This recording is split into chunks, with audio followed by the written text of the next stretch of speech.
college ka na nang pumunta ka ng Canada. Yes po. Bilib ako sa'yo, yung 8 years na yon, hindi mo siya pinilitan or hindi ka niya pinalitan? Ang totoo po niyan, ganito yan, tita. Gano'n ba kahaba ang show natin? Go ahead. Mahaba-habang kwento to. We have all the time. Siyempre, andun po ako. Ang Oo. environment. Tsaka, so parang lost contact. Tapos syempre, nagkaroon ako ng kaibigan Aminin mo na doon. nagkaroon ka ng ibang girlfriend doon sa Canada. Ay, sasabi mo nga, gano'n. Sige, okay. So nagka-girlfriend nga po ako doon. Na para bagang nakalimutan ko na may girlfriend ako rito. Wala po kaming formal breakup. Siya po nagka-boyfriend din. Tapos ako naman, Patas lang. siguro mas lamang lang ako kasi siya nagka-boyfriend, ako nagka-girlfriends. See, lumalabas na yung katotohanan.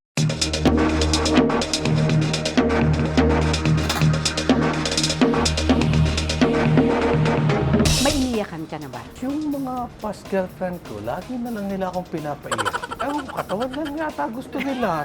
I don't know, tita. What's wrong with them? And then, una ko pong trabaho ay dishwasher ako ng isang pizza house. Pero sinabi ko sa sarili ko, ay, ayaw ko nito. Hindi ako para dito. Ang pagiging bartender is responsibilidad dyan, hindi basta magtimpla ng alak. Kasi, magmi-mix ka, iinumin mo.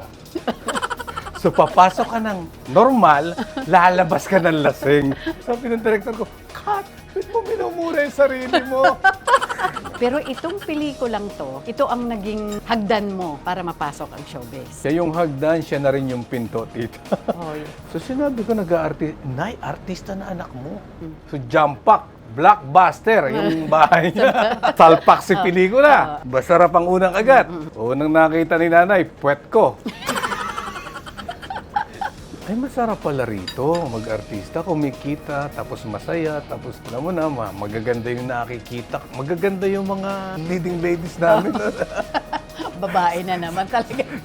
So kung asan po ako ngayon, isa po ang ABS-CBN na nagdala sa akin kung asan ako ngayon. Isa po ako sa milyong-milyong fans ni FPJ. Pero ang gustong-gusto ko pong ka-interact na FPJ ay si Eddie Garcia. Oh, yes. Maraming natutunan tayo dito. Kasi sabi nga nila, best teacher mo ay ang experience.